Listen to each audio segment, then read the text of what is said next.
আত্মদর্শন, এটা আত্মায় দেখবে। এটা কি দেখবে? আত্মায় দেখবে। রাগের সবার বাঘের স্বভাব হয়ে গেছে গা। এই সমস্ত যখনই আপনার মনের মধ্যে জেগে উঠবে, ওরকম অসুন্দর প্রাপ্তির আশা মনে যখন জেগে উঠবে, তখন এটা মিলিয়ে নিবেন প্রাণী জগতে কোন প্রাণীর সাথে আপনার এই জাগ্রত চিন্তা আশাকাঙ্ক্ষা ধর্ম রাশির মিল আছে। তখন তারা ইচ্ছা করলে হাদিস সত্তা নিয়ে আসতে পারেন, এবং হাদিস সত্তা নিয়ে এসে মানবকে হেদায়েত দেওয়ার জন্য যে ব্যবস্থা গ্রহণ করেন, তখন তিনি ওই যে পরম সত্তা আল্লাহ তার প্রতিনিধি হয়ে তারা এখানে আবার বিরাজ করে। এক নম্বর শয়তান হলো ইবলিস শয়তান। এক নম্বর শয়তানের নাম কি? ইবলিস। ইবলিস কারে কয়? আদমের সিজদা করতে গেছিল আল্লাহ, সব ফেরেশতারা সিজদা করছে, কেরা করে নাই? কোরআনের ভাষায় কেরা করে নাই? আজাজিল করে নাই। আজাজিল তখন ফেরেশতার সর্দার নাম ছিল। 3 নম্বরটা হলো ইলমুল ইয়াকিন, অর্থাৎ প্রত্যয়ী জ্ঞান। কি ইয়াকিন? প্রত্যয়ী জ্ঞান। ইলমুল ইয়াকিন, এলেম যেটা তিনি পাইছেন। কি এলেম পাইছেন? এই ইলমুল ইয়াকিনটা মানুষ পায় মৃত্যুর পরে। কোরআন দর্শনটা ভালো মতো দেখবেন, বাবা খুব বলেছেন, লিখেছেন, প্রত্যেক মানুষ যখন মারা যায়, যার যার কর্ম তার তার ললাটে লেখা। হরিশ্চন্দ্র রাজার কাহিনী জানি না আমরা? হাই সর্বনাশ! আমাদের যে নজরুল আছে, গুরু নজরুল, কাজী নজরুল নামে পরিচিত, জাতীয় কবি নাম দিয়ে তারা আমরা খাড়া করছি। ওখানে আমরা জাতি না, সারা মানব জাতি, তাহলে জাতীয় কবি বইয়ে তারা আমরা খাড়া করছি। আমরা আমগরের হিসেবে মনে করছি, ঠিক আমগরে, আসলে তিনি আমগরে না, তারা আমরা খাড়া করছি, তিনি সকলের। কারণ আলোচনা করলে দরবার কেন্দ্রে ফেলে দরবারের সাথে অন্তরে একটা সংযোগ হয়ে যায়।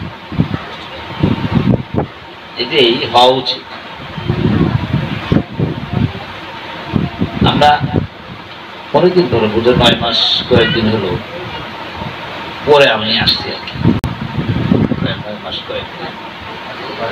এখন আমরা যে কথাগুলো বলবো, সাধারণদিন খাজা বাবার যে ফিলোসফি গুলি দেওয়া আছে, মানব মুক্তি, সকল মহামানবের উদ্দেশ্য একটাই। সকল মহামানব, বাবা আমাকে এইভাবে বলেছিলেন যে সকল মহামানবের উদ্দেশ্য এক, মানুষকে সৃষ্টির বন্ধন থেকে ছুটায়ে মুক্তির রাজ্যে বাসিন্দা বানায় দেওয়া। কিন্তু পদ্ধতি ভিন্ন ভিন্ন, উদ্দেশ্য এক। কোন মহামানবকে ছোট করে দেখার সুযোগ নাই। দেখেন,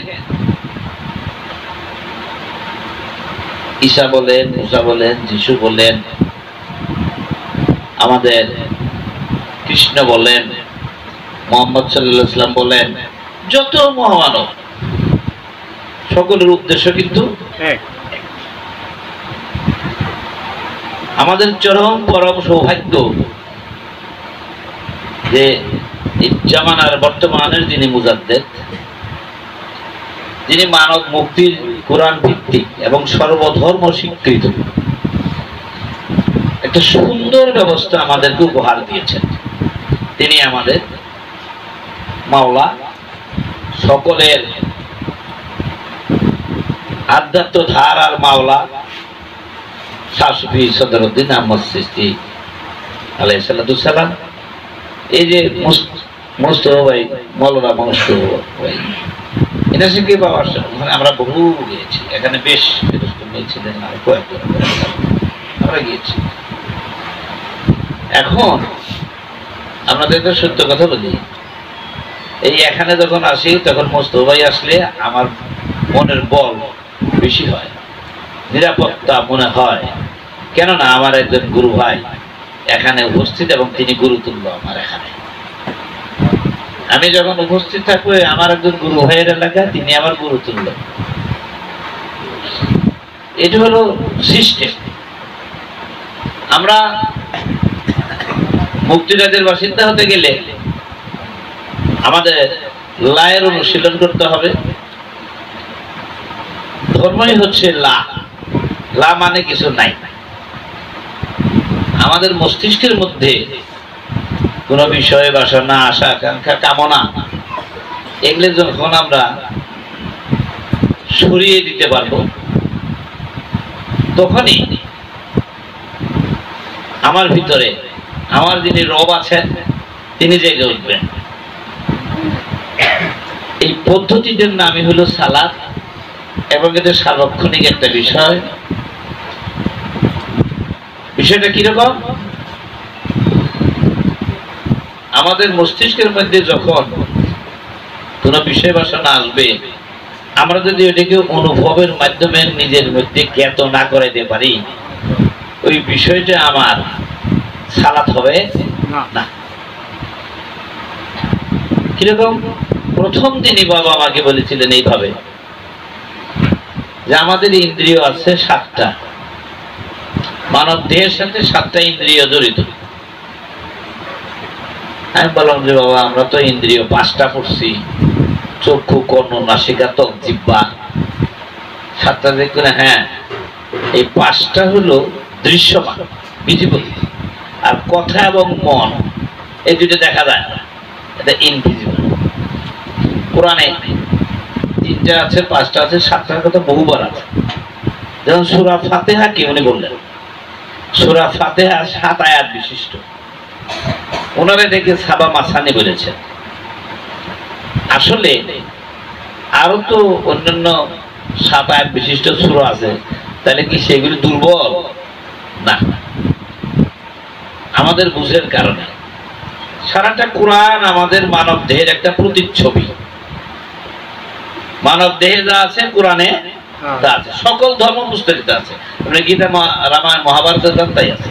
এই কয়েকদিন আগে আমাদের শাহ কামাল আমিনী রহমতুল্লাহ মাজার শরীফে প্রায় বসি তো, বিভিন্ন এলাকার সাধুগণ যান, গুরুগণ যান, অনেকের ভক্তগণ যান, আমাদেরও কিছু লোকজন আছে তারাও আসেন।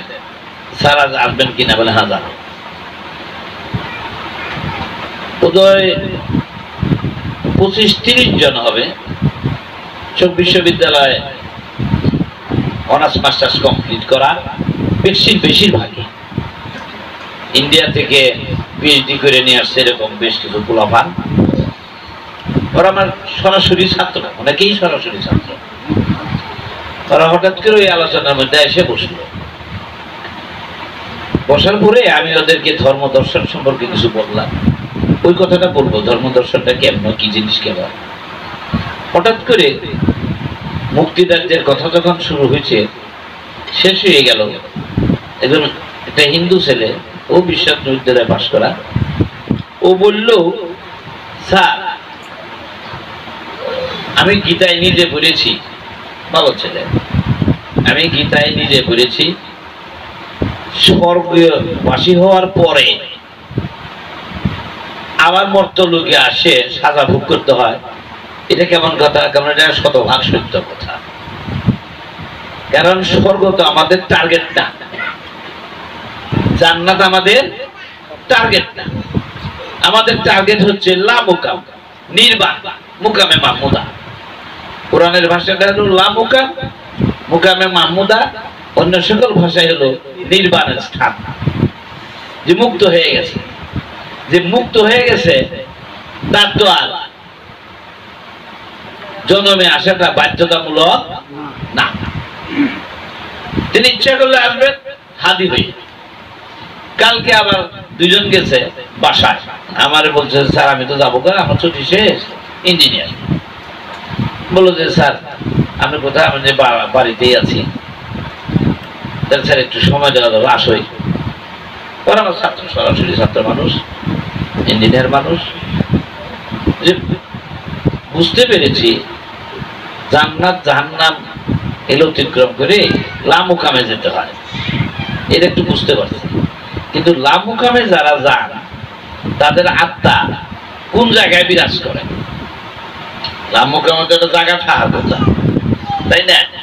যেমন জাহান্নাম বলেন, জান্নাত বলেন, আমরা যে জান্নাত এবং জাহান্নামের কথা শুনি, এটা ভৌগোলিক সীমা রেখার মধ্যে কোথাও নাই। ভৌগোলিক সীমা রেখায় কোথাও নাই। এই যে ভৌগোলিক সীমা রেখায় কোথাও নাই, খুঁজে পাওয়া যাবে না, তাহলে লামুকামটা কোথায় আছে? তাহলে লামুকামের কোনো ভৌগোলিক স্থান নাই। কোথায়? যে ব্যক্তি মানুষের অন্তর বিশেষ শূন্যতা এসে গেছে ভৌগোলিক সীমা রেখার মধ্যে, তিনি যেখানে থাকবেন ওটি তার লামুকাম। আর উনি যদি দেহ ত্যাগ করে চলে যান, তার আত্মাটা আল্লাহর যে একটা পরিষদ আছে আমরা, নান্য পরিষদ,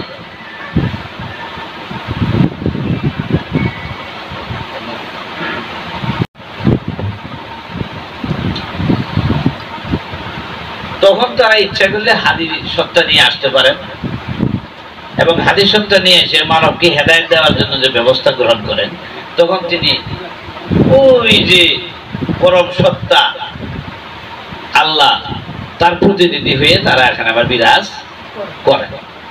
এই অবস্থানটাই তাদের। এখন আমরা নিজেরা ওই অবস্থানে কেমনে যাব? আমাদের এই যে কোরআনে পরিষ্কার করে বলা আছে রাব্বা মুশাক্কা মুশারাবান তাহুরা, আছে না? শারাবান তাহুরা, এটা হলো শরাব মানে আপনার মদ। এই শক্তিশালী একটা মদ খায়, মদ জিনিস দেন, পান করান, পিয়ালা জিনিস ভরে ভরে ভরে ভরে দেন, তার নাম হলো সাকি। সাকি মানে কি? যিনি মদ বিতরণ করেন, মদ বিতরণকারী বা পান করনেওয়ালা, যাকে পান করান, ওনার নাম কি?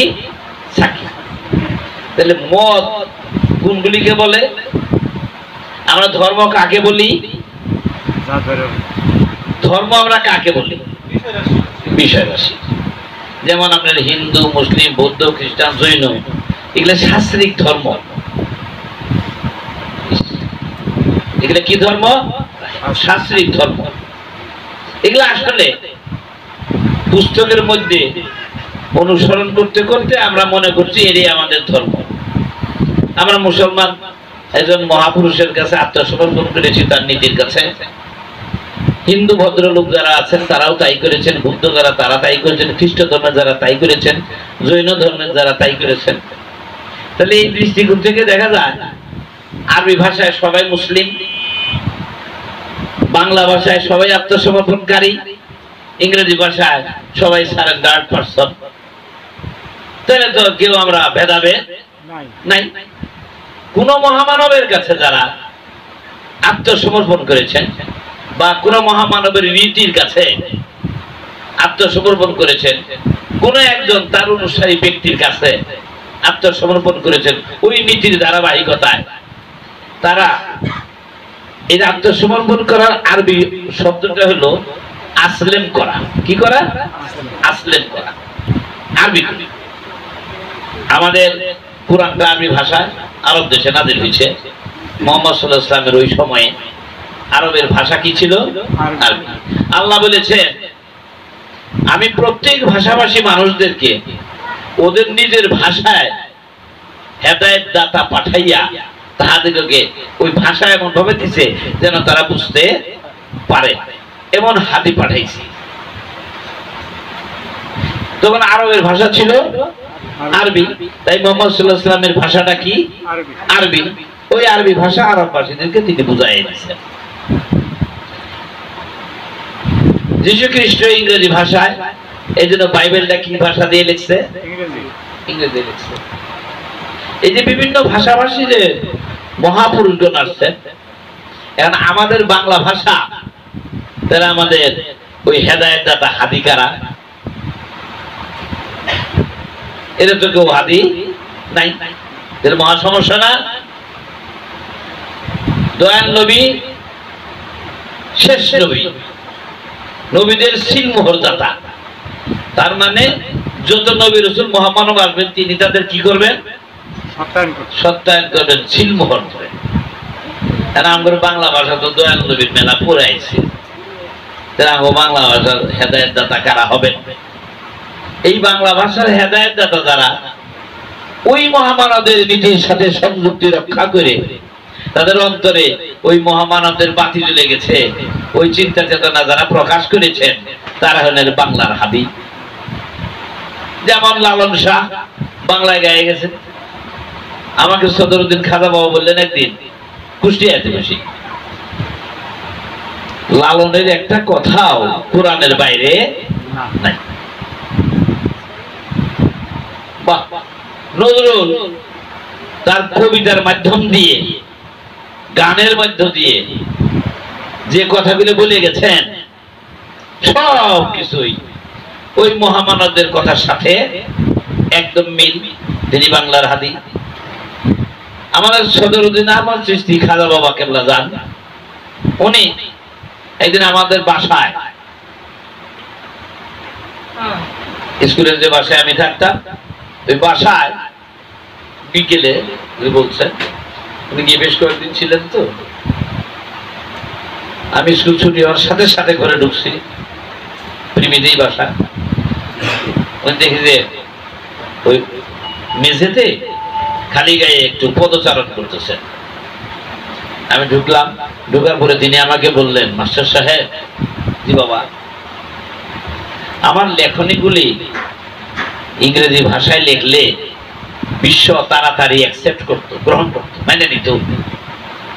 ভাবলাম বাংলায় জন্ম, বাংলা ভাষাভাষীদের জন্য কিছু রেখে যাওয়া দরকার। তাহলে তিনি বাংলা ভাষাভাষী হাদিদের মধ্যে তিনিও একজন, নিঃসন্দেহে ওই কথা প্রমাণ করে। এখন ইনাদের উদ্দেশ্যটা কি ছিল? এই যে 7টা ইন্দ্রিয় দিয়ে মস্তিষ্কের মধ্যে যে বিষয়গুলো ঢুকে, বিশ্বাস করেন সকল ধর্ম পুস্তকে, যেমন গীতাতে পরিষ্কার করে বলা আছে, যত সৃষ্টি আছে জগতের ভিতরে, সকল সৃষ্টির মধ্যে সবচাইতে নিকৃষ্ট নিম্নমানের সৃষ্টি জুনিদার দিয়ে যার জন্ম হয়, তাদের মধ্যে শূকর শৈল সবচেয়ে নিকৃষ্ট। শূকর যত সৃষ্টি আছে জুনিদার দিয়ে যাদের জন্ম হয়, যৌনাঙ্গ বেরিয়ে যিনি বেরিয়ে আসেন দুনিয়ায়, ওখান দিয়ে ঢুকে ওখান দিয়ে বেরিয়ে আসে, এই প্রাণীগুলোর মধ্যে সবচাইতে নিম্নমানের জুনিকা শূকরের। তাহলে শূকর হলো সবচেয়ে নিম্নমানের সৃষ্টি, গীতায় আছে। আর এই শূকরের পরিচয়টা কি? আপনি দেখেন, এই শূকর কুকুর, যে সমস্ত আমরা মানুষ যারা অন্যান্য প্রাণী যারা জুনিদারে বেরিয়ে আসে, ডিম থেকে আসে না, একটা থেকে অটোমেটিক আর একটা জন্ম হয় না, ওটা হয় না, জুনিদার বেরিয়ে আসে। ওই যৌন কর্ম করবে, জুনিদার বেরিয়ে বাচ্চা বেরিয়ে আসবে। এই যে বিষয়গুলি, এই বিষয়গুলি খুবই চিন্তার মতো, মনে রাখবেন। এই মানুষ নামক প্রাণী ছাড়া আর কোন প্রাণীর ভিতরে আল্লাহ বিকশিত, প্রস্ফুটিত এবং প্রতিনিধি স্থানীয় ব্যক্তিত্ব তৈরি করবেন মানুষদের মধ্য থেকে, অন্য প্রাণীতে না। সকল ধর্মের এই কথাটা। এই জন্য মানুষকে বলা হয়েছে সৃষ্টির সেরা। সৃষ্টির সেরা কি জন্য বলা হয়েছে? মানুষ নামক প্রাণীর ভিতরে আল্লাহ বিকশিত হইতে চান এবং হইতে পারেন, যদি আমরা মানুষেরা তা করি। এখন অন্য সকল প্রাণী, এই সকল প্রাণীগুলির ভিতরে তাহলে মানুষের মধ্যে কি আছে, ওদের মধ্যে কি নাই? এদের মানুষ কেন এত জীব শ্রেষ্ঠ হয়ে গেল? 18,000 মুখলুকাতের কথা বলি, আমরা শুনি। এর মধ্যে ওদের কি গুণটা না থাকার কারণে আর মানুষের মধ্যে শ্রেষ্ঠত্ব না, আর কি গুণটা থাকার কারণে আমরা মানুষেরা জীব শ্রেষ্ঠ? তাহলে আমাদের জিনিসটা পরিষ্কার হয়ে যাবে। দেখেন, এই মানুষ নামক প্রাণীর ভিতরে, আমি আরেকদিন বলেছিলাম, মানুষ নামক প্রাণীর ভিতরে যে মন আছে, বাংলায় বলে মন, ইংরেজিতে বলে মাইন্ড, আরবিতে বলে নফস। এই যে জিনিসটা আছে, এই মানুষ নামক প্রাণী ছাড়া অন্য সকল প্রাণীর মনের ভিতরে বিবেক, বিবেচনা, বিচার, জ্ঞান, এই সমস্ত বিষয়গুলো অন্য প্রাণীর ভিতরে নাই। ওদের কোনো বিশ্ববিদ্যালয় নাই, ওদের কোনো সমাজপতি নাই, ওদের কোনো মেম্বার নাই, চেয়ারম্যান নাই, শিক্ষক নাই, কিছু আছে নাই, ওদের মধ্যে নাই। মানুষ নামক প্রাণীর ভিতরে আছে। কারণটা কি? এই মানুষ নামক প্রাণীর যে মন, যেটা নফস বললাম, মন বললাম, ইংরেজিতে মাইন্ড বললাম, এর দুইটা উপাদানে তৈরি। একটা উপাদান, এটা মনে রাখতে হবে, প্রয়োজনে খাতায় লিখে রাখতে হবে। সদরুদ্দিন খাজা বাবাজি সুন্দর করে লিখে দিয়েছেন, বলে গেছেন, নিজের সাথে সেটা উপলব্ধি করে নিতে হবে। তাহলেই দেখবেন খুব অল্প দিনের মধ্যেই আমাদের ভিতরে ইনশাআল্লাহ অজ্ঞানতার অন্ধকার দূর হয়ে আমাদের ভিতরে জ্ঞানের বাতি জ্বলে উঠবে। প্রত্যেকটা বিষয়ের ভিতরে কিন্তু দুইটা করে উপকরণ আছে, যেমন আলো এবং অন্ধকার দুইটা আলাদা জিনিস না। দিন এবং রাত্রি আলাদা জিনিস না, বিপরীতমুখী। জ্ঞানী এবং মূর্খ আলাদা জিনিস না। এটাকে তুলনা করছে সব আপনি অন্ধকারের সাথে। অন্ধকার মানে যেখানে কিছু দেখা যায় না, কিছু দেখা যায় না বলেই সেটা অজানা, তাই ওটা অজ্ঞাত। দেখা যায় না বলেই সেটা অজ্ঞাত, জানি না। আবার সূর্যের আলো যখন উঠে বা কোনো ডে লাইট দেই বা এরকম লাইটে দিয়ে যখন দেখি কি আছে সব দেখা যায়, তাই যায় না। কিন্তু এই চোখ নামক জিনিসটা অন্ধকারের মধ্যে দেখতে পারে, কেন পারে না? চোখের তো চোখ থাকলে আমরা দেখি, চোখ দিয়ে আমরা কি করি? দেখি। কিন্তু এই লাইট অফ করে দিলে অন্ধকার, একেবারে তমসাচ্ছন্ন অন্ধকার, অন্ধকার কুটকুটা, কিচ্ছু দেখা যায় না। অথচ চোখ খোলা, সে দেখতে পারে না। কারণটা কি? তাহলে বোঝা গেল চোখেরও আলো ছাড়া দেখার সুযোগ নাই, অথচ সে আলো থাকলেই দেখতে পারে। তাইলে অন্ধকারের মধ্যে যে চোখ দেখতে পারে না, ওই চোখেরও কিসের দরকার? আলোর দরকার। আলো মানে কি? জ্ঞান। আলো মানে জ্ঞান। তাহলে এই জ্ঞানের দরজা যখন খুলে যাবে মনে, তখন ওই যে ব্যক্তি মানুষটা চাক্ষুষ মানুষ নামে পরিচিত। কি মানুষ? চাক্ষুষ, অর্থাৎ চক্ষুওয়ালা মানুষ। তাহলে আমাকে চোখ নাই, আমাদের চোখ আছে, কিন্তু অন্ধকারের মধ্যে দেখতে পারি না। আমরা একটা ইংরেজি গল্প পড়ছিলাম অনেকদিন আগে, ক্লাস 7-8, পাকিস্তান আমলে। এর মধ্যে লেখা ছিল এক অন্ধ মানুষ এক মশাল নিয়ে রাত্রে ঠক ঠকায় রাস্তা দিয়ে খটখট খটর করে যায়। অন্ধ, ও কিন্তু দেখে না, দিনেও দেখে না, রাতে তো দেখি না। ওর মধ্যে বাতি নিয়ে রাখছে, মশাল আলোকিত। তো একজনে জিজ্ঞেস করছে, হে তুমি তো অন্ধ মানুষ, তুমি আবার এই মশাল নিয়ে যাইতেছ কেন? বলে আমি ওই চোখওয়ালা মানুষগুলো যেন দেখে যে আমি যে দেখি না, আমারে দেখি যেন ধাক্কা না মারে। চোখওয়ালা, ইংরেজিতে বলছিলাম, চক্ষুওয়ালা মানুষ যারা দেখে, কি দিয়ে দেখে? আলো দিয়ে। আলো না থাকলে তো দেখতে অন্ধকার। তাই আমি বাতিটা জ্বলায় রাখছি, ওরা যেন দেখতে পায় আমি এনে আছি, আমার যেন না দেখে ধাক্কা না মারে। তাহলে ও নিজে অন্ধকার, কিছুই দেখে না, ও বাতি দিয়ে অন্য মানুষের দেখাইতেছে ও ওর নিজের বাসার জন্য, আমার যেন ধাক্কা না মারে। তারা আমগোর ভিতরে যদি আমরা জ্ঞানের চোখ উদয় করতে পারি, তাহলে ওই ব্যক্তি মানুষটা আর অন্ধকারে থাকে। সূরা মুলুকের 5 নম্বর বাক্য দেখবেন, সূরা মুলুকের 5 নম্বর বাক্যে মানে পরিষ্কার আছে, ওলি আল্লাহ মানে আল্লাহর বন্ধুগণ, ওলি আল্লাহগণ হলেন মানুষের মনের অন্ধকারের প্রদীপ। ওলি আল্লাহগণ হলেন মানুষের মনের অন্ধকারের প্রদীপ। মন যতক্ষণ না জানে, না বুঝে, ততক্ষণ সে অন্ধকারে আছে। অন্ধকার মানে অজ্ঞান। আর এই এই অজ্ঞানতার মধ্যে দেখা দেয় কে, আলো দেয় দিশারি কে, বলি আল্লাহ করে। সূরা মুলক ৫ নম্বর বাক্য। আর ওই যে মানুষের মন নামক যে জিনিসটা আছে, আমি একটু সময় নেব। হ্যাঁ, মানুষের মন নামক যে জিনিসটা আছে, এটা উপাদান হচ্ছে দুইটা দিয়ে তৈরি। একটা হচ্ছে নূরে মুহাম্মদী, আর একটা হলো শয়তান। দুইটা দিয়ে তৈরি করছে। আর অন্য প্রাণীর ভিতরে নূরে মুহাম্মদের একটা বৈশিষ্ট্যের অংশ প্রচালিত আছে তিনটার মধ্যে, আর শয়তান তাদের মধ্যে অনুপস্থিত। যার যার কর্ম তার তার ললাটে লেখা। হরিশ্চন্দ্র রাজার কাহিনী জানি না আমরা? হায় সর্বনাশ!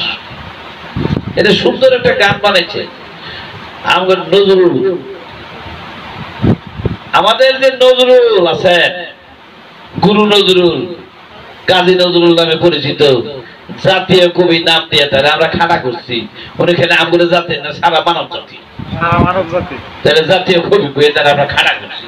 আমরা আমগরের হিসেবে মনে করছি ঠিক, তেমনি আমগরে আসলে তিনি আমগরে না, তারা আমরা খাড়া করছি, তিনি সকলের। এই যে হরিশ্চন্দ্র রাজা,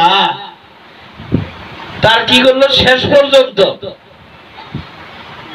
তার মনিবেরকে সন্তুষ্ট করার জন্য বললো, সন্তুষ্ট করার জন্য বললো, তুমি এই কাম করছো, তোমার মুক্তি নাই।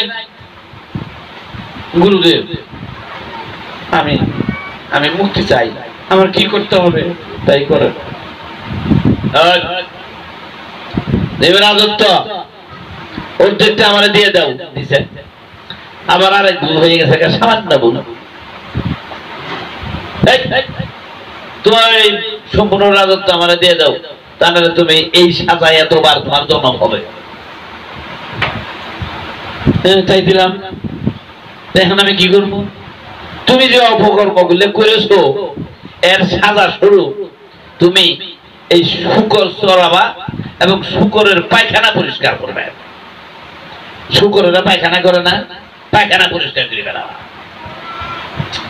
শুকরেরা এই দেখ পায়খানা করে, উনাতে পারে, অনুকূলে ১-১.৫ মাইল পুরো যায় করে, ওইগুলো বস্তার মধ্যে ভরি ভরি নিয়ে গাড়া ধরে নিয়ে রাখে। তখন ভগবানের কাছে সে প্রার্থনা করলো, হে ভগবান, আমি পায়খানা প্রস্তুত করতে রাজি আছি, আমার কোনো আপত্তি নাই, কিন্তু এরা এনু করে যে আমার কষ্ট বেশি হয়। ওরা একটা যেন বাহানা করে সবগুলো যদি বাহানা করলো নি, আমার একটু কুড়িয়ে নিতে একটু সহজ হলে নি, ভগবান এই কাজটুকু বেলা সহজ করে দাও। এই জন্য শুকরে একটা যেন বাহানা করে সবগুলো এমন করে দেখবেন, শুকরে দোলা করে, বুঝছেন? ওইটুকু বললাম, আরে যাও তোমার এই কৃপা, যদি বাহানা পরিষ্কার করবেই বলে, এইটুকু লাগা দাও। তাই তাহলে ঘটনা প্রবাহে আর এক অপরাধ করে ফেলাইছে। এখন কি করবে? তুমি চান্ডাল হও। চান্ডাল কোনটারে কয়? শ্মশানে মরা পুরায় না, এই শ্মশানে মরা যে পুরায়, ওর নাম হইল চান্ডাল। বুঝছে? তুমি যে অপরাধ করেছো, এই চান্ডাল না হওয়া পর্যন্ত তোমার এই অপরাধের ক্ষমা নাই, এই জন্মে নাই। তোমাকে বারবার জন্মে আইসে ওগুলো ভুল করে আসতে আসতে তারপরে আসতে হবে। হে ভগবান, আমি তাই করব, তা আমার এই জন্মেই মুক্তি দাও। মুক্তিটা কত কঠিন দেখেন, দিলে সেকে বুঝ না নিলে হবে না। এখন সংশোধন আর যাব না, তাহলে ঠিক হবো। তৌবা করি, বারে বারে ওই অকামি করবো, বারবারে তৌবা করবো, কাম হবো না। তৌবা শব্দের অর্থ মুখ ফিরে নেওয়া, যাহা অন্যায় করেছি আর সারা জীবনে ওটার মধ্যে নাই, এরকম একটা অবস্থা। এর নাম হলো তৌবা। ঠিক আছে, চান্ডালের কাম করে কি সব পুরা দেয়, আর শ্মশানে টাকা নেয়। ওই যে বলে দিয়েছে কর্মচারী, প্রতিটা সপ্তাহ পুরাইতে তোমাকে এই 20 টাকা, 50 টাকা, 1000 টাকা বা 5 টাকা লিস্ট আছে, এই মাপে মানুষ আলে এই মাপে মানুষ আলে এই, তোমার এটা তুমি আদায় করবে, তারপরে পুরা দিবে। শেষ পর্যন্ত তারই ছেলে পুরা মরে গেছে গা।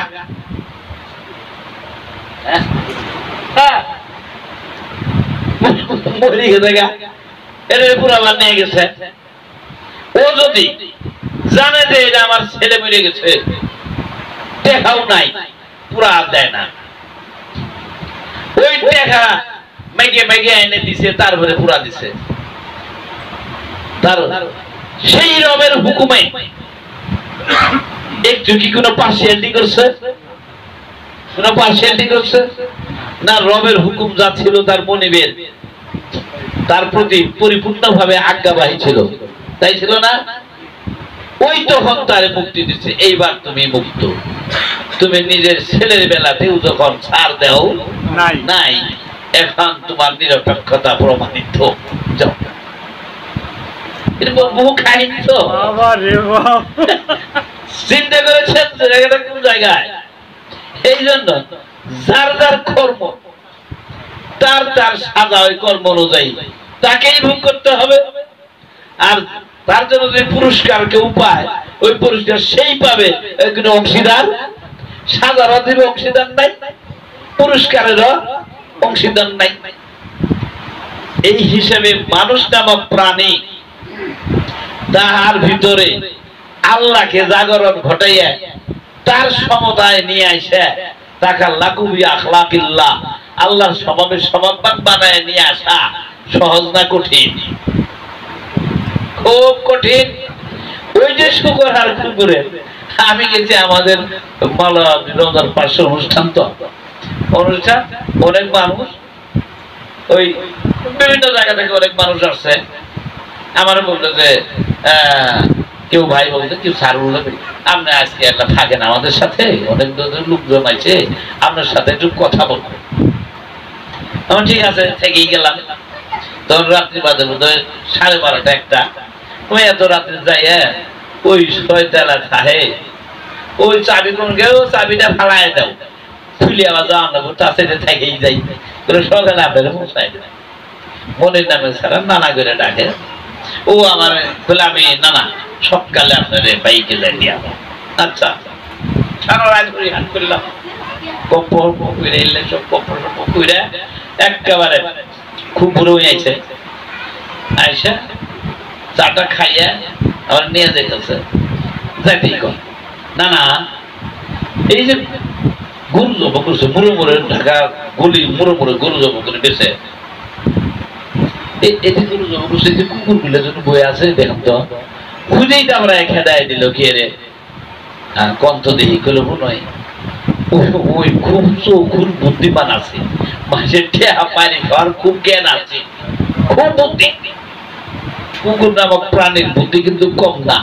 মেধা খাড়াইয়া মানুষের কাছে টেয়া নিছে, ঠকবাজি করছে, কইরে বিশাল বাড়ি বানাইছি, বুঝছস? যে পরিমাণ বাড়ি বানাইছি, মানুষের টেয়া দিয়ে বেহক দিয়ে বাড়ি গাড়ি খাইয়া, এই জন্য ও যে ওই বাড়িতে থাকি যে মজাটা হয়েছে, ওই পরিমাণ সাজা এনে দিয়ে শুট করে দিতেছে।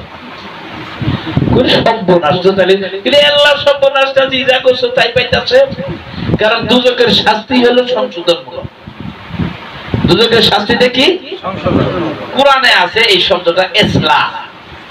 কোরআনের শব্দটা কি? আরবি শব্দ ইসলাম, সংশোধনমূলক শাস্তি। ইংরেজিতে বলে রেকটিফাইয়েবল পানিশমেন্ট। তাহলে এই মানুষ নামক প্রাণীর ভিতরে বিবেচনা জ্ঞান দেওয়া আছে।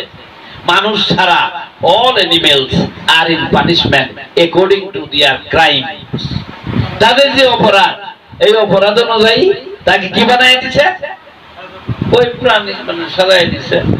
এখন এই প্রাণী জগতের মধ্যে যদি আপনি যান, প্রাণী জগতে 3টে স্তর পার না হওয়া পর্যন্ত মুক্তি নাই। 3টে স্তর। এই মানব নামক প্রাণী 3টে স্তর অতিক্রম না করা পর্যন্ত মুক্তি নাই। এখন মানুষ আছে, আমাদের কি আছে? মুক্তির একটা সুযোগ আছে। যারা আমরা মানুষ আছি, এই জন্য বারবার বলা হয়, হে ভগবান, হে আল্লাহ, হে ঈশ্বর, এই মানব জগৎ যেন না হারায়। মানব যেন হারাইলে কোন জন্মে যাবো গা? পশু জগতে যাবো গা, শাস্তি তৈরি গেলাম গা। এখন পশু জগতের মধ্যে বিশাল স্তর, বহু স্তর অতিক্রম করে আসতে হয়। কিরকম? আমার যদি ওই পচা খাওয়ার সম্ভব হয়ে থাকে, তাহলে আমি শুকর কুকুরের অভ্যাসটা নিয়ে নিছি। একে বলা হয় আল ইনসানুল হাইওয়ান। আমি আকারে মানুষ, আমার কার্যক্রম চিন্তা চেতনা সব হয়েছে পশু। একই জন্য আমি বহু পশুর স্বভাব অর্জন করছি। শুকরের করছি, কুকুরের করছি, শিয়ালের করছি, তারপরে আপনার বাঘের করছি। হ্যাঁ, এগুলা বহু পশুর স্বভাব আমি অর্জন করছি। আমাকে একজন আমি কি সব পশুর মধ্যে ঢুকিয়ে দিব? না, পর্যায়ক্রমে। হ্যাঁ, আমারও পশুর স্বভাব ধরেন 10টা আছে। আমার যে মানুষ, আমি এই জন্য হিসেব, এগুলো হিসেব করেন না। আমি সালা মানুষ নামক প্রাণীর জন্য, অন্য প্রাণী ধরলে সালাতের ব্যবস্থা আছে নাই? ওরা তো দেয়ার পানিশমেন্ট, ওরা তো সাজাতেই আছে। আমিও যদি ওই সাজাতেই যাই গিয়ে, তাহলে ও আর আমার তো তফাৎ নাই। আমি ধরেন 10টা পশুর স্বভাব আমার ভিতরে বা 20টা পশুর স্বভাব আমার ভিতরে কার্যকর আছে। কোন পশুটার স্বভাব কিভাবে করি? আমি মাত্র 4-5টা করলাম, এটা কমার পক্ষে 50টা কমানো কোন সমস্যা নাই।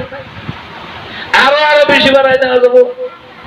পচা খাইতে খাইতে এমন পচার মধ্যে তার জন্ম হয়। পায়খানার মধ্যে এক জাতের পোকা হয় না? ওর জন্ম কই হয়?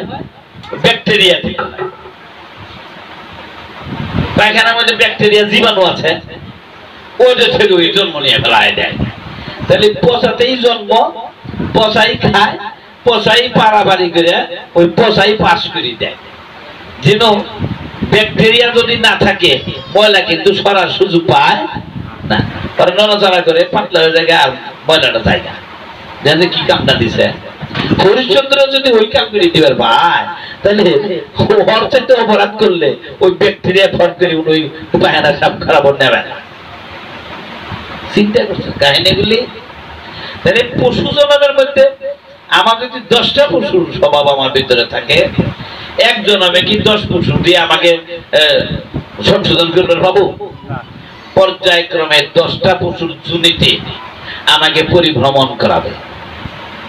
কয়টা পশু জনিতে? 10টা। 20টাতে 20টা, 5টাতে 5টা। এই পশু জন্মগুলো পরিভ্রমণ করানোর পরে আমি আবার মুমিন মাস্টার। আমি তখন আবার কি হবো? মুমিন মাস্টার হবো। তার মানে আমি জাহান্নামে আসলাম। আমি সাজা খাইতে, ওই সাজা খাইতে একটা মুক্তি স্তর জাহান্নামে এলাম, অর্থাৎ পশু স্তর অতিক্রম করলাম। তাহলে মুক্তির জন্য কয়টা স্তর আছে? 3টা। একটা স্তর কি? পশু স্তর। এই পশু জন্মটা কিন্তু খুব পরিব্যাপ্ত। এক জন্মে পশু স্তর থেকে মুক্তি পাওয়া যায় না। কেন একই মানুষের কমর পক্ষে 10টা 20টা পশুর স্বভাব থেকে জায়গা। ওই 10 পশু খাইতে আইলে তারপরে সে কোন জন্মে আইলো? পশু জগৎ অতিক্রম করে কোন জগতে আসলো? জাহান্নামে আসলো। জাহান্নাম কিন্তু ভালো জিনিস, জাহান্নাম মানুষের জন্য। আর পশুদের জন্য তো ওই পানিশমেন্ট আছেই। ওটা হলো ওদের জন্য সংশোধনমূলক। ওই সংশোধনের শাস্তি খাইয়ে আবার যখন মানুষ হিসেবে আসলো, তখন সে কোন স্তরে আসলো? জাহান্নাম। জাহান্নামের মধ্যে কয়টা স্তর আছে? 7টা। এই 7টা স্তর বুদ্ধিমত্তা খাটাইয়ে অতিক্রম করলে তখন সে যাব জান্নাতে। জান্নাতে গেলে কি মুক্তি পেল? না। জান্নাতের 7টা স্তর আছে।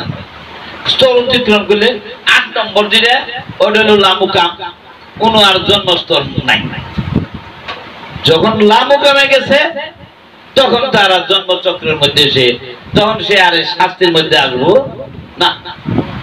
লামুকামে যাওয়ার আগ পর্যন্ত জন্ম চক্রের মধ্যে সে ধরা আছে। কথা বুঝতে পারছেন? এই যে জাহান্নাম এবং জান্নাত, এই স্তরগুলি অতিক্রম না করা পর্যন্ত আমি লামুকামে যাওয়ার সুযোগ পাবো না। তাইলে আমি যে মানুষ, আমার ভিতরে মানবীয় আচরণগুলি আছে। এই মানবীয় আচরণগুলি কিসের জন্য? নূরে মুহাম্মদের জন্য। আমার দিলটা, আমার নফসটা, আমার মনটা কি দিয়ে তৈরি করেছে? আচ্ছা, আমাদের মধ্যে আলোচনা শোনা যায় না? কি দিয়ে তৈরি করছে? 2টা উপাদান দিয়ে।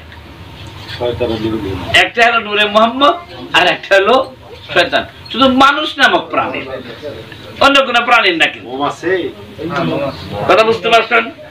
যখন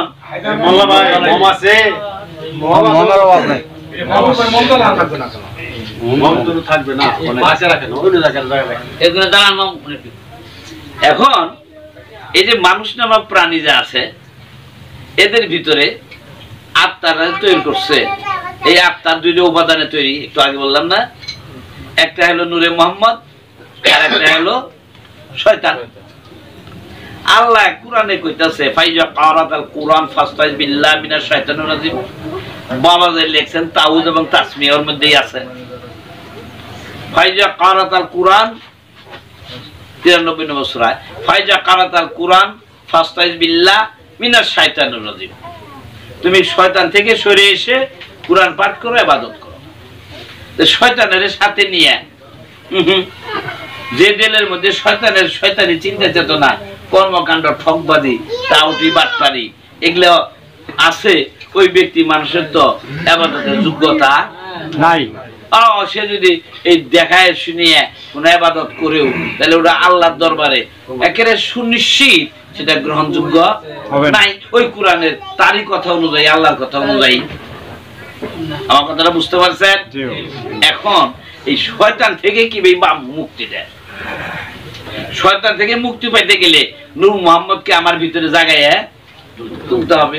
তুলতে গেলে এবারে আমার কি কি জিনিস জানতে হবে, কি কামগুলো আমার করা লাগবো। 17 দিন বাবাতে কোরআন দিয়ে সার্বজনীন ধর্মের মধ্যে এত সুন্দর ব্যাখ্যা।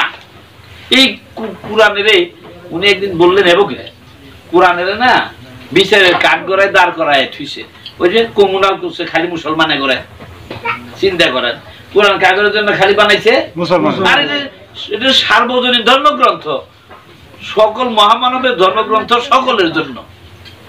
আর আল্লাহ ধর্মগ্রন্থ যদি হয়ে থাকে আল্লাহ কি তাহলে মুসলমানকে জুলাইতে না? কন্ত দেখি আমি ওই যে যেখানে মাস্টারি করতাম ওখানে এমদাদুল নামে এক ছেলের দোকান আছে, উনি মাঝে মাঝে বসে চেয়ারের মধ্যে বসে থাকি, আর মাঝে মাঝে দোকানে উপরে বসে পান টান বেছে, এটা ওটা বেছে, তো খুব পান খাইতাম। তখন এই সব যায় মসজিদে যায়, মাগরিবের টাইমে মসজিদে যায়। আমি আর আসরের পরে যাই বই, এই মাগরিব জায়গা আলাদা জায়গা সব বই থাকি। তো সবকে করেন না, ওই পাশে মসজিদ তো কমন না, হাইরে আনগা আমরা যাবেন না, কি মা মুসিবত। আর আমি তো নামাজেই আছি, এটা কি কথা কইলেন? কমন হারিয়ে আনগা।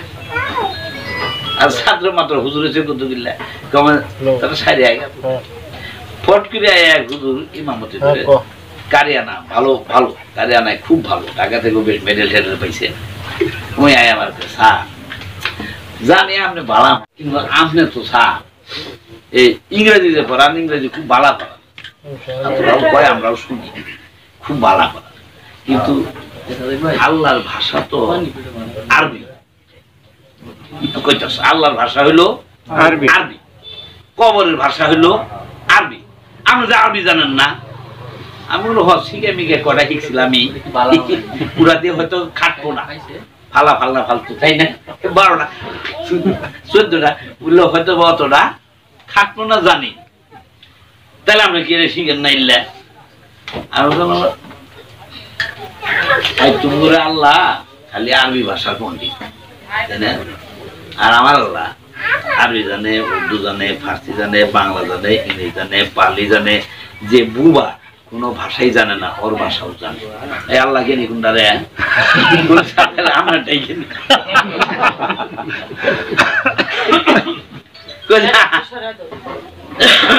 আমি ওই জ্ঞানী আল্লাহ রাস্তার মধ্যে আসছি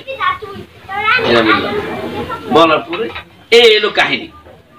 তাহলে দেখেন আমি যে কথাটা বলতেছিলাম আগেই, আমাদের কথা হলো আমি নূরে মুহাম্মদকে চিনবো কেমনে?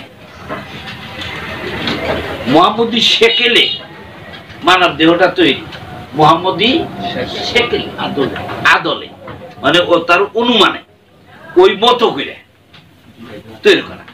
এখন বাবা খুব করে সুন্দর করে বলছিলেন কথায় কথা পারে তরকারি মজা হইলে পাতিলে ভাত আর পাতিলও থাকে না। কথা বুঝেন নাই? আমি গেলাম কোন আইলাম কোন এটা আবার বুঝলাম। আমাকে খুব করে বলছিলেন যে মাস্টার সাহেব, আমাদের সকলকেই বলছেন তিনি, ভাইও সাহেব আমাকে আলাদা আলাদা করে বের বলছিলেন এই কথা। দেখা পাইলি অনেক সময় নিয়ে কোরআনে না 7টা হামিম গ্রুপের 7টা সূরা আছে। হ্যাঁ আছে, হামিম গ্রুপের 7টা সূরা আছে। সূরা মারিজ, সূরা মুমিন, সূরা শুর, এগুলা সূরা আছে না। প্রথম প্রারম্ভিক অক্ষর দিয়ে হলো হামিম দিয়ে, মানে হামদে মুহাম্মদ। মুহাম্মদ কেরা আলী কেরা এই যে এখানে প্রমাণ হামদে মুহাম্মদ। আমাদের মুহাম্মদ রাসূল করিম সাল্লাল্লাহু আলাইহি ওয়াসাল্লাম যে আরবের মুহাম্মদ, তিনি ছিলেন আমাদের এই দর্শনের একজন প্রবক্তা, নূর মুহাম্মদের একজন বলিষ্ঠ ধারক এবং বাহক। কিন্তু তাই কৃষ্ণ, রাম, ঈসা, মুসা ইনারা যে তা না, তারাও কিন্তু ওই নূরে মুহাম্মদেরই ধারক এবং বাহক। হামিম গ্রুপের ব্যাখ্যা দিবেন গিয়ে বললেন, হে অক্ষর দ্বারা সামনাসামনি, আরবি অক্ষর হে, হামিম। হে অক্ষর দ্বারা কি বোঝায়? সামনাসামনি, ফ্রন্ট টু ফ্রন্ট। ওর উপরে খাড়া আলিফ আছে। এই যে উপরে পাইতিলি, উপরে দিলে জবর, নিচে দিলে জের, বে জবর বা, বে জের বি, এটা না, খাড়া আলিফ। খাড়া আলিফ যে অক্ষরের উপরে আছে কোরআনের, ওটি হলো সাধক নিজে যে পড়তাছে বা যে বুঝতাছে, সাধনা করে মুক্তি পেতে চাচ্ছে, পড়ে যায়। পানি কিন্তু পরিবর্তন হইতেছে, ব্যাপারটা কি? একবার হলো হাত বুদ্ধ, পরে হলো এক বুদ্ধ, হলো ডাবের ফুল। বিষয়টা কি? আরে বুঝেন, এইটা খেলেন, আগে খাইলেন না, এটার অর্থ কি? এটা খাইলাম মানে এটা একদম পরিশুদ্ধ করে দেওয়া আল্লাহ তরফ। নাই পানি দিল, নাই পানি, গাছের আগালো পানি, তাই খাইলাম। মানে এটা সবার জানা দরকার। নাই পানি, বিল নাই পানি, গাছের পানি ধরাই। এখন এই হে অক্ষর দ্বারা সামনাসামনি, খারালের দ্বারা সাধক নিজে, আমি নিজে যিনি সাধনা করি। আর মিম দ্বারা মুহাম্মদ, তাহলে হামদে মুহাম্মদ। তাইলে আমি যদি আমার সামনে দাঁড়াই, আমি যদি আমার আয়নার সামনে আমি দাঁড়াই, তাহলে আমার ছাড়া আর কিছু দেখা যাবো না। আমি জামারা খুলিস দাঁড়াইলে আমার শরীরের বুকের মধ্যে লুম আছে কি না আছে, সিনাটা টান না বড়, দুধ দুইটা ছোট না, চিপ না, নাভিটা বাড়াই আছে না ডাবি আছে, দেখা যাবো না। আমার যা আছে তা দেখা যাবে, বাইরে দেখা যাবো না। তাইলে যে ব্যক্তি মানুষটা নিজেই নিজেকে দেখে এবং চিনে বা জানে, ওই ব্যক্তি মানুষটা তার নিজেকে যদি জানে, আমি এই মুহূর্ত থেকে, এখন থেকে আমি পশ্চাৎপদ গমন করলাম, কোথায় কি করিয়াছি, বুদ্ধি যখন হয়েছে তখন পর্যন্ত কারে জিতে এসি, যাহা জাগিয়া উঠিয়াছে তাহা প্রাণী জগতের কোন প্রাণের মধ্যে যাহা জাগিয়াছে ওই স্বভাবের মিল আছে। এখন যে প্রাণী, যেমন ধরেন আমার মনের মধ্যে একটা বাসনা জেগে উঠছে, আমার ওরকম পদ্ধতি ক্ষমতা আছে, বড় কর্মকর্তা হয়ে গেছি গে আমি রিক্রুটিং বোর্ডের একজন শক্তিশালী সদস্য বা কর্মকর্তা। পরীক্ষা দিয়ে লোক নিব একজন, ফার্স্ট হয়েছে, ওরে চাকরি দেওয়া আমার উচিত। আমি তা না দিয়ে 10-20 লাখ টাকা খাইয়ে আরেকজনের দিয়ে ফেলেছি যে পরীক্ষায় ওর মতো পাশ করে নাই। তাহলে কি কামটা আমি ভালো করছি না? এই যে আমি এদের অন্যায় করলাম, মানুষ হিসাবে নূরে মুহাম্মদের জাগরণের পদ্ধতি শিখাবো মানে বলবো, এই যে নূরে মুহাম্মদের আমার নিরপেক্ষতার যে একটা মহান শক্তিশালী গুণ আছে, আমি এই নিরপেক্ষতা হারাইয়া পক্ষপাতিত্বের মধ্যে গেলাম গা। আমি টাকার কাছে হাল মানলাম, টাকাটা নিলাম, নিয়ে যাকে দেওয়া দরকার তাকে না দিয়ে আরেকজনকে দিলাম, অথবা লোক সেট করছি। এই যে হিস্টোরি এরকম ক্যান্ডিডেট যদি পাস, টাকা দিলে চাকরি হবো, চাকরির মধ্যে তুই আমার 20 লাখ টাকা নিবি, আমারে দিবি 15 লাখ, তুই নিবি 5 লাখ, বা তুই সমান সমান আমি সমান সমান 10-10 করি। আচ্ছা, এই কাম করাটা কি আমার মানুষ হিসাবে উচিত? তাহলে এই জিনিসটা যে আমি করলাম, করার ফলশ্রুতিতে প্রাণী জগতের মধ্যে কোন প্রাণীর স্বভাব পোষা খায় কেরা? এটা একটা পোষা খাওয়া। বিবেকের কাছে কোনোদিনই কোনো পোষা একজন মানুষে খাবো না। আমাদের মানুষ আছে, আমরা যাই এই পায়খানা খামো না, মরা গরু শুকর কুকুর খামো না, পোষা দোষা শুকর কুকুর হায়ানা যারা খায় আমরা ওগুলো খামো না। যেহেতু খামো না, এই বিবেচনা জ্ঞানটা আমার আছে, কিন্তু টাকা নিয়ে যখন আমি ওই কামটা করলাম, আমি ওই টাকাটা নিয়ে দাঁড়ে বাজার করলাম, তাহলে আমি কি খাইলাম? ওই পোষা খাইলাম। আমি বিরাট অট্টালিকা বাড়ি বানালাম, এয়ার কন্ডিশনের 5-7 বাড়ি বানাইছি, তাইলে আমি কি নিজের উপার্জিত সব উপার্জন দিয়ে বানাইছি? বানাই নাই। সুতরাং এই প্রাণীগুলিকে যারা এরকম পচা খাইল, বাবা ঠিক এইভাবে বললেন, ওই প্রাণীর স্বভাবগুলি দেখবেন যে প্রাণী জগতের মধ্যে কোন প্রাণীরা পচা খায়। শিক্ষিত মানুষ বুদ্ধিমত্তা খাটাই আরেকজনের ঠক দেয়, শিক্ষিত পণ্ডিত্য দেখাইয়া। প্রাণী জগতে কোন প্রাণী পণ্ডিত নামে পরিচিত? শিয়াল। দিনে কিন্তু বাড়ায় না। পণ্ডিত কিন্তু দিনে তার ক্ষমতা, কাম হইল চুরি করে চুপি সারে। দেখছেন? তাহলে পণ্ডিত প্রকাশ্য পণ্ডিতগিরি করবো। ওই কি পণ্ডিত? রাতের পণ্ডিত, দিনের কোন পণ্ডিতগিরি খাড়ে না। দেখছেন? রাগের সবার বাঘের স্বভাব হয়ে গেছে গা। এই সমস্ত যখনই আপনার মনের মধ্যে জেগে উঠবে, ওরকম অসুন্দর প্রাপ্তির আশা মনে যখন জেগে উঠবে, তখন এটা মিলিয়ে নিবেন প্রাণী জগতে কোন প্রাণীর সাথে আপনার এই জাগ্রত চিন্তা আশাকাঙ্ক্ষা ধর্ম রাশির মিল আছে। এটা আপনার তাদাব্বুর, আত্মদর্শন, এটা আত্মায় দেখবে। এটা কি দেখবে? আত্মায় দেখবে। যখন এটা দেখলেন যে এটা শুকরের সাথে স্বভাবের মিল। 1 নম্বর শয়তান হলো ইবলিস শয়তান। 1 নম্বর শয়তানের নাম কি? ইবলিস।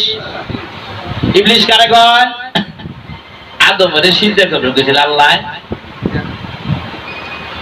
সব ফেরেশতারা সিজদা করছে, কেরা করে নাই? কোরআনের ভাষায় কেরা করে নাই? আজাজিল করে নাই। আজাজিল তখন ফেরেশতার সন্তান নাম আছিল। আল্লাহ গুরুতত্ত্ব অনুযায়ী আল্লাহরে যারা মানছে, আল্লাহ হলেন গুরু, আল্লাহরে যারা মানছে তাদের নাম ছিল ফেরেশতা। আল্লাহ যারা আল্লাহকে মানছেন, গুরু রূপী আল্লাহকে যারা মানছেন, আল্লাহ রূপী গুরুকে যারা মানছেন, তাদের নাম কি? ফেরেশতা। অন্য মানুষের তো সিজদা করবার নাই। আল্লাহরে যারা মানছে, যারা মানে ওগরে হুকুমটা দিছে, যে মানব না ওকে হুকুম দিব। কথা বুঝেন নাই? সেল হয়েছে 3টা মুমিন মাস্টার। আচ্ছা যাই থাকলো, এই কাম করতে রে বাবা, 3জনাই যদি কথা শুনে তাহলে ঠিক আছে। এরাই শুনছে, আজগুলো শুনে নাই, তাইলে আমার ওর কারবার খাটবো না। তুই কথাই শুনলি না, তোর আমার সয় সম্পত্তি বাদ দিয়ে আচ্ছা ওরা রাখবো। আল্লাহ ওই গুরু রূপী আল্লাহ বা আল্লাহ রূপী গুরু যারা তারে মানছে,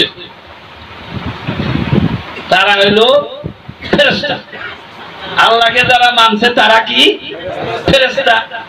ওই ফেরেশতা করে যায় আল্লাহ কইল, আমি আদমের মধ্যে প্রবেশ করছি, আদমের মধ্যে আমি প্রবেশ করছি, তোমরা ওই আদমের সিজদা করো, তোমরাও যেন আদম হইতে পারো, সিদ্ধ পুরুষ হয়ে যেতে পারো। তোমরা ওরে কি করো? সিজদা করো। উজুদু লিআদম। কোরআনের আয়াতটা যদি কইলে আদম সিজদা করা যাব না, তাহলে তো কোরআনের আয়াত বাদ দেওয়া লাগবে। এটা সূরা বাকারা 34 নম্বর বাক্য, সূরা কাহাফের 3 নম্বর বাক্য, সূরা কাহাফের 50 নম্বর বাক্য। কারণ মেলা জায়গা উজ্জুদু লে আদম। এখন আদম মানে সিদ্ধ পুরুষ। আমি একজনের আমি মোস্তফা ভাইরে সিজদা করলাম। আমি বুঝতেছি মোস্তফা ভাই আমার চাইতে অনেক জ্ঞানী গুণী শুদ্ধ মানুষ। আমার বিবেকে আমি তাকে, আমার গুরু আমাকে হুকুম দে, আমি তো গুরু মানি, তুমি মোস্তফা ভাইরে সিজদাটা করো। কি জন্য করবো? তুমি মোস্তফার মতো হবা, গুরু হবা। তাইলে আমি যদি সিজদা করি তাহলে আমার ফেরেশতাগিরি ঠিক থাকলো। আদমের যারা আল্লাহর হুকুমে সিজদা করলো তারা ফেরেশতার স্বভাব থাকলো। ফেরেশতাদের স্বভাব যখন থাকলো, ফেরেশতারা কোথায় বাস করে? জান্নাতে। ফেরেশতারা কোথায় বাস করে? জান্নাতে। জান্নাত কই থাকে? 27 মাইলের উপরে না 7 তলা মাটির নিচে, নাকি আমেরিকা থাকে, নাকি এগুলো মেরু অঞ্চলে থাকে? এবার কোনো জায়গা আছে নাই? কি সুন্দর কয়, জান্নাত এত বড় হবে, জিবরাইল ফেরেশতা পাকা দিয়ে এক চাপট মারবো, কত হাজার বছর যাবো গা, এরকম কত চাপট মারবো, তাও জান্নাত বলে শেষ হবো? তাহলে জান্নাতের পরিধি বিশাল, জাহান্নামের পরিধিও ঠিক হবে হবেই। আরে না, জান্নাত এবং জাহান্নাম মানুষের মস্তিষ্কে বসস্থান করে। কোরআন সূরা রাদ দেখেন স্পষ্ট করে বলা আছে, আরো কয়েক জায়গায়, বহু জায়গায় দেওয়া আছে। তাহলে আপনি দেখেন, যারা আদমের সিজদা করলো আল্লাহর হুকুম মতো, তারা কি থাকলো? তারা কি থাকলো? ফেরেশতা। ফেরেশতা। ফেরেশতাদের বাসস্থান কোথায়? জান্নাতে। ফেরেশতাদের বাসস্থান কোথায়? জান্নাতে। কই যে যারা জান্নাতে আছে না, আমার একজন কয়, আমি আর কয়জন আছে, কই যে মাস্টার সাহেব, কি বাবা, যারা জান্নাতে আছে না তারা খুব কষ্টে আছে। ই আল্লাহ কোন কি? জান্নাত হলো শান্তির জায়গা, মহা শান্তি। যা চাওয়া যায় তাই পাওয়া যায়, চাওয়ার আগে মনে বাসনা থাকলেই পাওয়া যায়। আরো হুর দিব বলে 70টা, এত সুন্দরী এক হুরের সাথে এক মিলনে বলে 350 বছর যাবো। সর্বনাশ, হাসতে হাসতে বাঁচে না বেড়া করলে হুরলে না, হুরলে না। হুর মানে রুহুর বিকশিত, যিনি তার ভিতরে আত্মপরিচয় পেশ করে গুরুময় হাল নিয়ে যিনি নিজেকে হারিয়ে দিতে পারেন, তার ভিতরে হুর জেগে উঠে তিনি নফসের পরে জয় লাভ করেন, তিনি হুর প্রাপ্ত। নফসটাকে পরে বলতেছি। এই যে দেখেন, কর্মতালী জান্নাতে যারা আছে, তাহলে এদের কষ্টে কি বেঁচে থাকবো? বলে ফেরেশতা কারা? আদমের সিজদা করছে, আল্লাহর হুকুম মানছে যারা, তারা কি হয়েছে? ফেরেশতা। বাসস্থান কোথায়? জান্নাতে। ওরা কিসে আছে? কষ্টে আছে। কি এই কষ্ট থাকলো? বলে ওরা তো যাহা খুশি তাহা করিতে গরুর হুকুমের বাইরে যেতে পারে না। অন্যায় করতে গেলে ধাক্কা খায় জায়গা, অবকর্ম চিন্তা করলে এখানে কারবার হয়ে গেছে গা। তাইলে এই সমস্ত কারবার যারা তাদের নাকের মধ্যে রশি দিয়ে বান্ধা, গুইতেনি গরু আছে না, বড় বড় শিং শক্তিশালী, গলা মধ্যে দড়ি দিয়ে 10 জনে আটকান, জানেন ওর মতোই জায়গা।